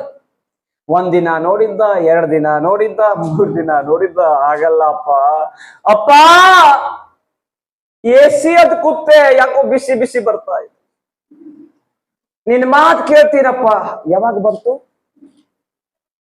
ಯಾಕೆ ಅವಾಗ ಹೋಗ್ಬಿಟ್ರೆ ಆರಾಮ್ ಹೋಗ್ತಿದ್ನೆ? ಕೆಲವೊಂದು ಟೈಮ್ ದೇವರು ಯಾರ ತೋರಿಸ್ಬೇಕು ನಿನ್ನನ್ನ, ಅದಕ್ಕೆ ದೇವರು ಆ ರೂಟಿಗೆ ತಂದು ಬಂದು ಕಟ್ಟ ಹಾಕ್ಬಿಟ್ರೆ ದಾರಿನ ಕಾಣಲ್ಲ. ಹಲ್ಲೆಲೂಯಾ. ಮೀನ 3 ದಿನ ಊಟ ಮಾಡ್ಲಿಲ್ಲ, ಮಳಗಿದ ಕರಗಲಿಲ್ಲ, ಪಲ್ಟಿ ಹೊಡಿತದೆ, ಹಿಂಗ ಜಿಗಿತದೆ, ಹೆಂಗಾದ್ರೂ ಕರಗಿಸ್ಬೇಕಂತ ಜಿಗಿತದೆ, ಏನು ಕರಗಾಗ್ತಾ ಇರಲಿಲ್ಲ. ಹಲ್ಲೆಲೂಯಾ. ನೀನ್ ಎಲ್ಲಾರ ಪರಿಹಾರ ಆಗತ್ತಂತ ಜಿಗದಾಗ ನೀನು ಏನೇನು ಪ್ರಯತ್ನ ಮಾಡ್ರೆ ಏನೂ ಆಗಲ್ಲ. ಚಿತ್ತ ಅಲ್ಲಿ ಇದೆ. ಅಪ್ಪನ ಚಿತ್ತವನ್ನ ಮಾಡೋದಕ್ಕೆ ಶಿಸ್ತನ್ನ ಕಳ್ಕೊಂಡ್ ಬಿಟ್ರೆ ಆತನ ಉದ್ದೇಶದಿಂದ ದೊಡ್ಡ ಪ್ರತಿಫಲವನ್ನ ಕಾಣ್ತೀಯ. ನಿನಿವೆ ಪಟ್ಟಣಿಗೆ ಹೋಗ್ತೀನಿ ಸ್ವಾಮಿ ಅಂತ ಅನ್ಕೊಂಡಾಗ ತಂದು ತೂಗುದ್ಬಿಡು. ಹೀಗೆ ಭಯ ಬರ್ಲಿ, ಒಂಟಿ ಆಗಿದ್ದೀನಿ ಅನ್ನೊಂದಾಗಲು ನಿನ್ನ ಮನಸ್ಸು ಅನ್ಬೇಕು. ಯಾರು ಇಲ್ಲ ಅಂತಂದಾಗ ನಿನ್ನ ಮನಸ್ಸು ಹೇಳಬೇಕು, ನನ್ನೊಂದಿಗೆ ದೇವರಿದ್ದಾನೆ.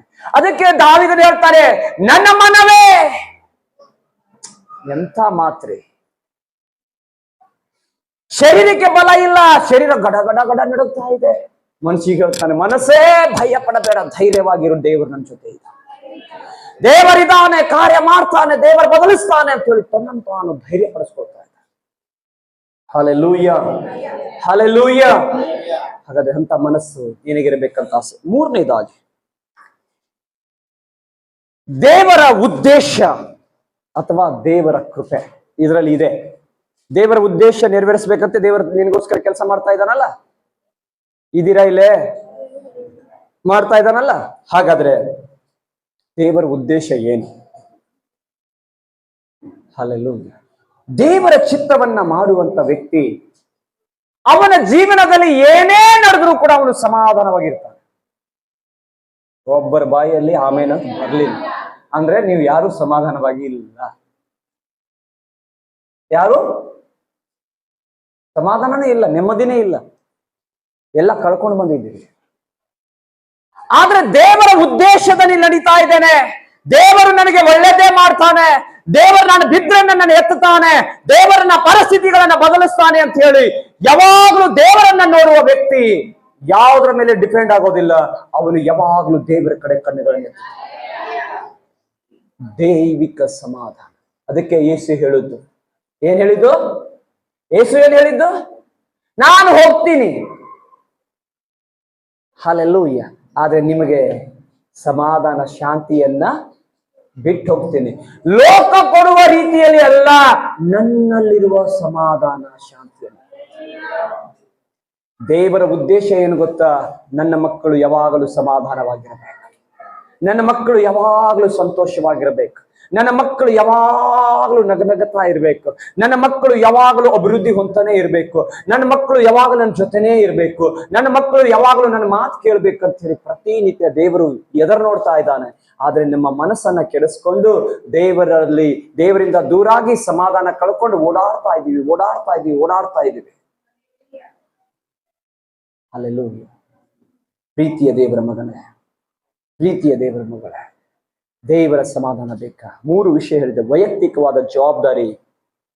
ದೇವರು ನಿನ್ನ ಒಳಗಡೆ ಕೆಲಸ ಮಾಡಬೇಕಾದ್ರೆ ವೈಯಕ್ತಿಕವಾದಂತಹ ಜವಾಬ್ದಾರಿ, ವೈಯಕ್ತಿಕವಾದಂತಹ ಒಂದು ಶಿಸ್ತು ನಿನಗೆ ಬಹಳ ಮುಖ್ಯ. ಎರಡನೇದಾಗಿ, ದೇವರು ನಿನ್ನ ಮುಖಾಂತರನೇ ಕೆಲಸ ಮಾಡಬೇಕಾದ್ರೆ ನೀನು ಲೋಕಕ್ಕೆ ಭಯ ಪಡೋದಕ್ಕಿಂತ, ಯಾರ್ಯಾರಿಗೋ ಭಯ ಪಡೋದಕ್ಕಿಂತ ನೀನು ದೇವರಿಗೆ ಭಯ ಪಡೋದು ಬಹಳ ಮುಖ್ಯ. ದೇವರ ಮೇಲೆ ಅವಲಂಬನೆಗೊಂಡು ಮನುಷ್ಯರ ಮೇಲೆ ಆತುಕೊಳ್ಬೇಡ, ದೇವರ ಮೇಲೆ ಆತುಕೋ. ದೇವರು ನಿನ್ನಲ್ಲಿ ಕೆಲಸ ಪ್ರಾರಂಭ ಮಾಡ್ತಾನೆ. Hallelujah, hallelujah. ಯಾವಾಗ ಈ ಎರಡರಲ್ಲಿ ನೀನು ನಿಂತ್ಕೋತೀಯೋ, ದೇವರ ಉದ್ದೇಶ ತಾನಾಗೆ ನಿನ್ನ ಒಳಗಡೆ ಸಮಾಧಾನದಿಂದ ತುಂಬಿಸೋದಕ್ಕೆ ಪ್ರಾರಂಭ ಮಾಡ್ತದೆ, ಆ ಸಂತೋಷದಿಂದ ತುಂಬಿಸೋದಕ್ಕೆ ಪ್ರಾರಂಭ ಮಾಡ್ತದೆ. ಹಲ್ಲೆಲೂಯಾ. ಇವತ್ತು ಸಂತೋಷ ಇಲ್ಲ, ಸಮಾಧಾನ ಇಲ್ಲ ಅಂತಂದ್ರೆ ನೀನ್ ತಿಳ್ಕೋಬೇಕು, ದೇವರ ಉದ್ದೇಶದಲ್ಲಿ ಇಲ್ಲ. ಇವತ್ತು ಗಾಬರಿ ಪಡ್ತಾ ಇದ್ದೀನಿ, ದುಃಖ ಆಗ್ತಾ ಇದೆ, ನೋವು ಆಗ್ತಾ ಇದೆ. ನೋವಿನಲ್ಲಿ ವ್ಯತ್ಯಾಸ ಇದೆ ರೀ. ದೇವರ ಸನ್ನಿಧಾನದಲ್ಲಿ ಪಡುವ ನೋವು ಬೇರೆ, ನಾವಾಗೆ ನಾವು ತೆಗೆದುಕೊಳ್ಳುವ ನೋವು ಬೇರೆ. ಹಲ್ಲೆಲೂಯಾ. ಈ ತಲೆ ಕೂದ್ರೆ ತಾನಾಗೆ ಉದ್ರಿದ್ರೆ ನೋವಾಗತ್ತಾ? ತಾನಾಗೆ ಕಿತ್ತು ಬಂದ್ರೆ ನೋವಾಗತ್ತೇನ್ರಿ? ನೀವು ಕಿತ್ರಿ? ನೀವೇ ಒಂದು ಕೂದಲ ಹಿಡ್ಕೊಂಡು ಕಿತ್ರಿ ನೋಡೋಣ, ಚಟ್ ಅಂತ ಇಲ್ಲಿಂದ ಕಾಲಿನ ತನಕ ಚಟ್ ಅಂತ ಹೊಡೆದಂಗ ಆಗತ್ತೆ, ಹೌದಲ್ಲ? ಹಲ್ಲೆಲೂಯಾ. ಯಾವಾಗ್ಲೂ ದೇವರ ಸನ್ನಿಧಿ ಹುಡುಕುವ ವ್ಯಕ್ತಿ, ದೇವರ ಉದ್ದೇಶದಲ್ಲಿ ನೀನು ಗೋಳಾಡೋದಾದ್ರೆ, ದೇವರ ಉದ್ದೇಶದಲ್ಲಿ ನೀನು ಇರೋದಾದ್ರೆ, ನಿನಗೆ ಬರುವ ಸಂಕಟಗಳು ಅದು ನಿನಗೆ ದುಃಖ ತರೋದಿಲ್ಲ, ನೋವು ತರೋದಿಲ್ಲ, ಸಂಕಟ ತರೋದಿಲ್ಲ, ಅವಮಾನದ ರೀತಿಯಲ್ಲಿ ನನ್ನ ಯಾವತ್ತೂ ನೋಡೋದಿಲ್ಲ. ಎಷ್ಟೇ ಅವಮಾನ ಆದ್ರೂ ನನ್ನ ಜೊತೆ ದೇವರಿದ್ದಾನಂತ ಹೇಳಿ ದೇವರನ್ನ ಹುಡುಕುವಂಥದ್ದೇ ಒಳ್ಳೆ ಭಕ್ತನ ಗುಣ. 40 ಹೆಂಡತಿಯೇ, ನನ್ನನ್ನ ಜೈಲಿಗೆ ಹಾಕ್ತೀನಿ, ನೀನು ಎಲ್ಲಿಯಾದ್ರೂ ಹಾಕೋ, ನಾನು ಜೈಲ ದಾಟಿ ಅಪ್ಪನ ಹೃದಯವನ್ನ ನೋಡ್ತಾ ಇದ್ದೆ. ನನ್ನ ಮನಸ್ಸು ಈ ಅರಮನೆ ಮೇಲೆ ಇಲ್ಲ, ನಿನ್ನ ಮೇಲೇನೂ ಇಲ್ಲ, ನನ್ನ ಮನಸ್ಸು ಯಾರ ಮೇಲೇನೂ ಇಲ್ಲ. ನನ್ನ ಮನಸ್ಸು ನನ್ನ ದೇವರಿಗೆ ಭಯ ಪಡ್ತದೆ. ಯಾವಾಗ ದೇವರ ಭಯ ಅನ್ನುವಂಥದ್ದು ನಿನ್ನಲ್ಲಿ ಇರ್ತದೋ, ಅವಾಗಲೇ ಏಳಿಗೆ ಪ್ರಾರಂಭವಾಗತ್ತೆ, ಉದ್ಧಾರ ಪ್ರಾರಂಭವಾಗತ್ತೆ, ಅಭಿವೃದ್ಧಿ ಪ್ರಾರಂಭವಾಗತ್ತೆ. ಅವನು ಯಾವತ್ತೂ ಅರಮನೆಯಲ್ಲಿ ಇರ್ತೀನಂತ ಅನ್ಕೊಂಡಿಲ್ಲ. ಅದೇ ರಾಜ ಜೈಲಿಗೆ ಹಾಕಿದ, ಅದೇ ರಾಜ ಅವನಿಗೆ ಸಿಂಹಾಸನ ಕೊಟ್ಟು ಹೇಳ್ತಾನೆ, ಯಶೋಪ, ನಾನು ಹೆಸರಿಗೆ ರಾಜ. ಅವನೇ ಹೇಳ್ತಾನ, ಅವನೇ ರಾಜನೇ ಹೇಳ್ತಾನೆ, ನಾನೇನ್ ಗೊತ್ತಾ, ಹೆಸರಿಗೆ ರಾಜ, ಕೆಲಸ ಮಾಡೋದಕ್ಕೆ ಎಲ್ಲ ನೋಡ್ಕೊಳ್ಳೋದಕ್ಕೆ ನೀನೇ ರಾಜ. ಏನ್ ತೀರ್ಮಾನ ತಗೋತಿ ನೀನೇ ತಗೋ. ಹಲ್ಲೆಲೂಯಾ. ಎಂಥ ಅಧಿಕಾರ, ಆತ್ಮಿಕ ಶಿಸ್ತು, ಆತ್ಮಿಕವಾದಂತ ಭಯ ನಿನಗಿದ್ರೆ ಏನು ಕಳ್ಕೊಳ್ಳೋದಿಲ್ಲ, ಎಲ್ಲವನ್ನ ಜಮಾ ಮಾಡಿ ಇಡ್ತಾ ಇರ್ತೀವಿ. ಶಿಸ್ತು ದಾಟ್ ಹೋದ್ರೆ ಎಲ್ಲ ಢಮಾರ್ ಆಗ್ತೀವಿ, ಯಾವುದು ನಿನ್ನಲ್ಲಿ ಮೇಲೆ. ಪೊಲೀಸ್ ಹಿಡಿತಾರೆ, ಬೈಕ್ ಇದೆ, ಬೈಕ್ ಮೇಲೆ ಹೊಂಟಿನಿ, ಹೆಲ್ಮೆಟ್ ಇದೆ, ಏನೋ ಲೈಸೆನ್ಸ್ ಇದೆ, ಮತ್ತೆ ಡಾಕ್ಯುಮೆಂಟ್ ಎಲ್ಲ ಕರೆಕ್ಟ್ ಇದೆ, ಅವನ್ ಯಾಕೆ ಫೈನ್ ಹಾಕ್ತಾನೆ? ಹಾಕ್ತಾನ? ಯಾಕಂತಂದ್ರೆ ಗೋರ್ಮೆಂಟ್ ಹಾಕಿದ ಶಿಸ್ತಿನಲ್ಲಿ ಅವನಿದಾನೆ, ಯಾರು ಅವನನ್ನು ತಡೆಯಕ್ಕಾಗಲ್ಲ. ಅರ್ಥ ಆಗ್ತಾ ಇದೆಯಾ? ನನ್ನಲ್ಲಿ ಲೈಸೆನ್ಸ್ ಇಲ್ಲ, ಯಾರ್ಯಾರು ಲೈಸೆನ್ಸ್ ಇಲ್ಲಲ್ಲ ಹುಷಾರಾಗಿ ಮೊದಲು ಹೋಗಿ ಲೈಸೆನ್ಸ್ ಮಾಡಿಸ್. ಲೈಸೆನ್ಸ್ ಮಾಡ್ಲಿಲ್ಲ ಅಂದ್ರೆ ಗಾಡಿನೇ ಮುಟ್ಟಬೇಕು, ನಡ್ಕೋತಾ ಅಡ್ಡಾಡ್ರಿ. ನಮಗೆ ಶಿಸ್ತು ಬೇಕು. ಹಲ್ಲೆಲೂಯಾ. ಅರ್ಥ ಆಯ್ತಾ? ಆತ್ಮಿಕ ಶಿಸ್ತು ಬೇಕು. ನನಗೆ ಏನು ಡಾಕ್ಯುಮೆಂಟ್ ಇಲ್ಲ, ಎಲ್ಲಾ ಡಾಕ್ಯುಮೆಂಟ್ ಇದೆ, ಓಕೆ, ಎಲ್ಲಾ ಇದೆ, ಒಂದೇ ಒಂದು ಇನ್ಶೂರೆನ್ಸ್ ಇಲ್ಲ, ಅಥವಾ ಎಲ್ಲಾ ಗಾಡಿ ಡಾಕ್ಯುಮೆಂಟ್ ಎಲ್ಲ ಕರೆಕ್ಟ್ ಆಗಿದೆ, ಹೆಲ್ಮೆಟ್ ಇಲ್ಲ, ಫೈನ್ ಬೀಳೋದಿಲ್ವಾ? ಇಲ್ರಿ, ದಿನ ಹಾಕೊಂಡು ಬರ್ತೀನಿ, ಇವತ್ತೇ ಮರ್ತು ಬಂದೇನೆ. ನೀನ್ ದಿನ ನೀನು ಏನು ಫೈನ್ ಕಟ್ಬೇಡ, ಇವತ್ತೇ ಕಟ್. ಅರ್ಥ ಆಗ್ತಾ ಇದೆಯಾ? ಶಿಸ್ತು ಅನ್ನುವಂಥದ್ದು ಬಹಳ ಮುಖ್ಯ. ಇವತ್ತು ಟೀಚರಿಗೆ ಹೊಟ್ಟೆ ಭಯ ಪಡಲ್ರಿ ಮಕ್ಕಳು, ಸಂತೋಷವಾಗಿರ್ತಾರೆ. ಒಂದೇ ಸಾರಿ ಒಂದ್ 2 ಚೆನ್ನಾಗಿ ಒಂದ್ 2 ಏಟ್ ಹಾಕ್ಬಿಟ್ರೆ ಮುಂದಿನ ಸಾರಿ ಬೇಡ, ಅವ್ರು ನೋಡಿದ್ರೆ ಭಯ, ಯಾಕಂದ್ರೆ ಇಲ್ಲಿ ಚಳಿ ಇದೆ. ಈ ಶಿಸ್ತು ಹಲ್ಲೆಲೂಯಾ ಯಾವಾಗಲೂ ನಮ್ಮೊಂದಿಗೆ ಇರಬೇಕು. ಹಲ್ಲೆಲೂಯಾ. ಕರ್ತನ ಸಮ್ಮುಖದಲ್ಲಿ ಸಮರ್ಪಣೆ ಮಾಡೋಣ. Thank you lord.